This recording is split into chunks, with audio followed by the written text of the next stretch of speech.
Good morning, all of you. Today we are going to learn a poem number 8, The Fisherman, from your LR book.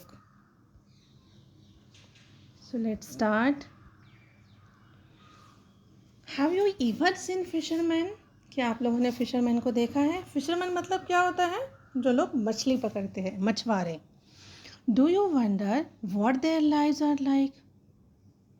Are they similar to us और different then अस? क्या आपको कभी ऐसे सोच में पड़ते हो कभी आप कि उनकी जो लाइफ है वो कैसी रहती है, हमारे जैसी रहती है या कुछ अलग लाइफ रहती है उनकी? Read this poem to find out more about fisherman. अब जब हम ये पोएम पढ़ेंगे तो हमें पता चल जाएगा, मतलब कुछ ज़्यादा चीज़ें पता चल जाएगी about fisherman. So let's start. The fisherman goes out eight dawn when everyone's abed. अब यहाँ पर क्या कहा है कि fisherman goes out at dawn. Dawn मतलब क्या होता है? That time of day when light first appears in the sky just before the sunrise. Sunrise होने के पहले, ठीक है, सुबह सुबह एकदम सनराइज होने के पहले ही हल्की सी लाइट निकलती है तभी, ठीक है. मतलब इतनी सुबह सुबह ये फिशरमैन कहाँ निकल पड़ते हैं? अपने काम पर. व्हेन एवरीवन्स अवेयर, जब सब लोग कहाँ पर रहते हैं? अपनी बेड में, अपनी गहरी नींद में अच्छे अच्छे सपने देखते हुए सोते रहते हैं. उसी टाइम पर सुबह सुबह ये फिशरमैन कहाँ जाते हैं? अपने काम पर निकलते हैं.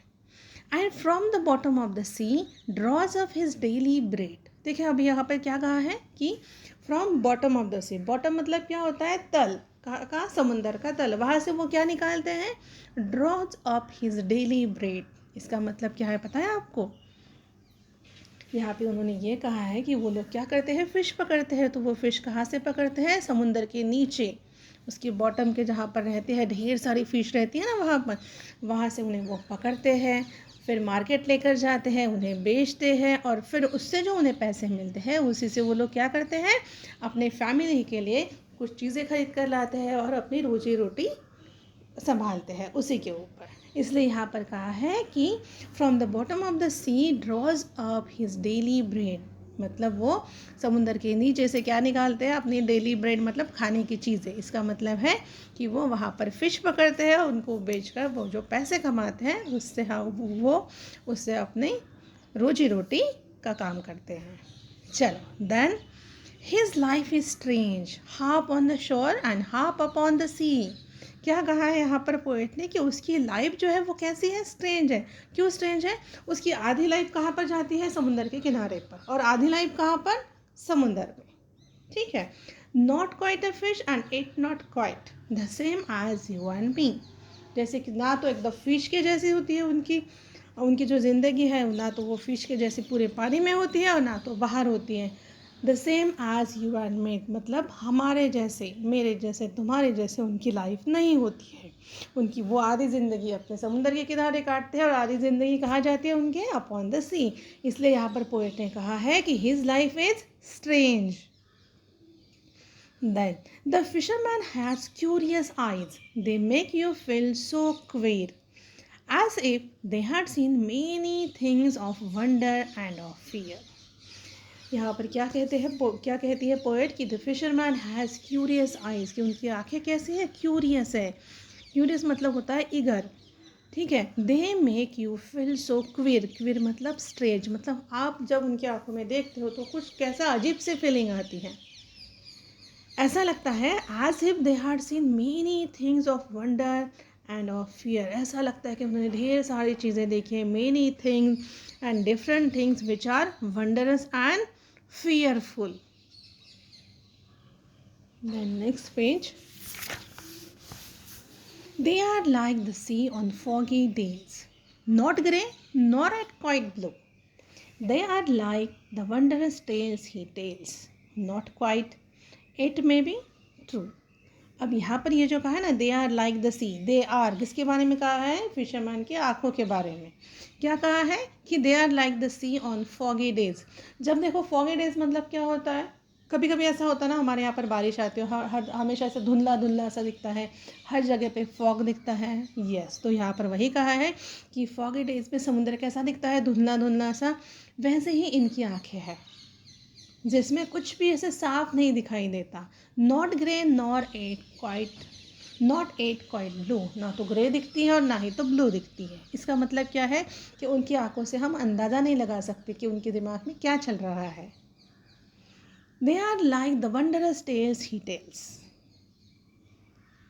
Not quite it may be true. उनकी जो आँखें हैं, हाँ, वो मतलब उनकी आँखों में कैसा लुक रहता है, एक मिस्टीरियस लुक रहता है फिशरमैन की आँखों में। और यहाँ पर ये जो कहा है ना कि वो वंडरस टेल्स है, वो वंडरस टेल्स क्यों कहा है पोएट ने यहाँ पर? The tales are called wondrous by the poet as the fisherman tales leave the listeners wondering whether they are to be believe or not, for only the fisherman knows whether the tales are real or made up. उनकी आंखों में कुछ ऐसे tales दिखाई देते हैं हमें, मतलब हम एक सरप्राइज होते हैं कि सही में ये जो टेल्स है ये सही है या फिर गलत है। लेकिन ये सिर्फ किसको पता रहता है? ये सिर्फ फिशरमैन को ही पता है कि वो जो सारी चीज़ें, वो जो सारी स्टोरीज़ है वो रियल है या फिर किसी ने तो भी बना के वो ऐसे ही बताई है। Then last stanza, he knows so much of boats and tides, of winds and clouds and sky. But when I tell of city things, he sniffs and shuts one eye. अब देखिए पोएट क्या कहते हैं यहाँ पर कि ये जो है कौन, फिशरमैन, उसे ढेर सारी चीज़ें पता है, मतलब बहुत सारी इन्फॉर्मेशन पता है। किसके बारे में? बोट्स के बारे में पता है, टाइड्स के बारे में पता है, विंड्स, क्लाउड्स एंड स्काई, इन सारे चीज़ों के बारे में उसे ढेर सारी इन्फॉर्मेशन है। टाइड्स मतलब क्या होता है? Currents in the sea that are caused by the regular and continuous movement of large areas of water towards and away from the shore. अब देखो समुद्र में लहरें आती हैं तो बड़ी बड़ी लहरें आती हैं जो शोर की तरफ आती है, करेक्ट, समुद्र के किनारे की तरफ, और फिर धीरे धीरे क्या होता है, वो समुद्र के किनारे पे जो पानी रहता है वो फिर से अंदर चला जाता है, करेक्ट, इसे कहते हैं टाइड। तो इनका ये कहना है पोएट का कि फिशरमैन को हर चीज़ के बारे में पता है, पूरी नॉलेज है, बोट के बारे में, टाइड्स के बारे में, विंड्स के, क्लाउड्स के और स्काई के बारे में भी।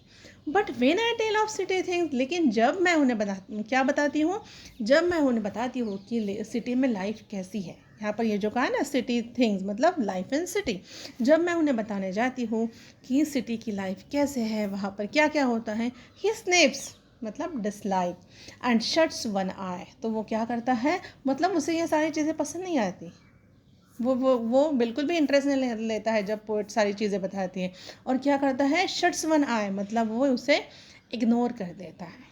तो देखो ये जो पोएम है इसमें आपको एक फिशरमैन की लाइफ दिखाई है कि जो सुबह सुबह सब लोग सोए रहते हैं, तब क्या करते हैं, ये लोग फ़िश पकड़ने के लिए जाते हैं, तो बहुत गहरे समुद्र में जाते हैं ये लोग, तो वहाँ तक अपनी नाव लेकर जाते हैं, वहाँ पर अपनी जाली डालते हैं, या फिर आपको वो फिशिंग स्टिक के बारे में भी पता होगा, वो डालकर वहाँ पर वो घंटों खड़े रहते हैं, और वो क्या एक्सपेक्ट करते हैं कि उनको ढेर सारी फ़िश मिल जाए, ताकि वो क्या करें, वो मार्केट में ले जाकर उसे बेच सकें और उससे अपनी कमाई कर सकें, उससे कुछ पैसे मिल सके उन लोगों को। तो ऐसी इनकी लाइफ है।